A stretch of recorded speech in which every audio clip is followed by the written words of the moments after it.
হ্যাঁ hello everyone, কি অবস্থা সবার? কেমন আছো সবাই? আশা করি সবাই অনেক অনেক ভালোই আছো। তো গাইস, আমাদের তালহা ভাইয়ের গেম থেকে বিদায় দেওয়ার বিস্তারিত সব খবর আজকে জানতে পারবা, যে মেনলি কিসের জন্য তালহা ভাই গেমটা ছাড়ছে। ঠিক আছে, তো সম্পূর্ণ ভিডিওটা দেখবা আশা করি, তাহলে সম্পূর্ণ সবকিছু বুঝতে পারবা। ঠিক আছে, তোমরা সবাই ফুল ভিডিওটা দেখ। কোনটাই আপনার নিয়ে বানানো। আপনি হয়তো জানেন না যে আমারে গেরিনা থেকে অপমান করা হয়েছে। এটা আচ্ছা, এটা বলিস না। আমি তো না, ফোন না, দিছিলাম যখন, তখন আমি লাইভে ছিলাম না। আমি লাইভ স্ট্রিম অন করেছি, সেই সময় তুই ফোন দিছিস।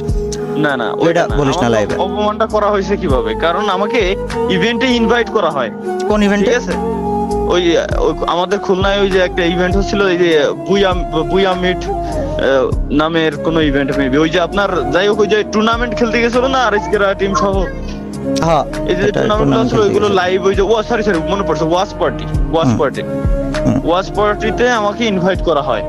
আগের দিন পর্যন্ত সব ইনভাইট করা হয়, আমাকে বলে যে ভাই আপনি আপনার টিম নিয়ে আসতে পারবেন। 9 জন আমার যে টিমে আছে, ওই 9 জনটা নিয়ে আমি এক জায়গায় গ্যাদার করছি, ঢাকায় আমার বাড়ি। যে কালকে সকালে ঘুম থেকে উঠেই আমরা চলে যাবো ডিরেক্ট খুলনা থেকে আমার বাড়ি ঘুরে এসে দেন পরের দিন আবার আমরা ঢাকা ব্যাক করবো। ক্যামেরা সেট আপ সব আমার রেডি। এখন রাত 3টের সময় আমারে কল করে, আল্লাহর কি রহমত, ওই সময় আমি যাই গেছিলাম।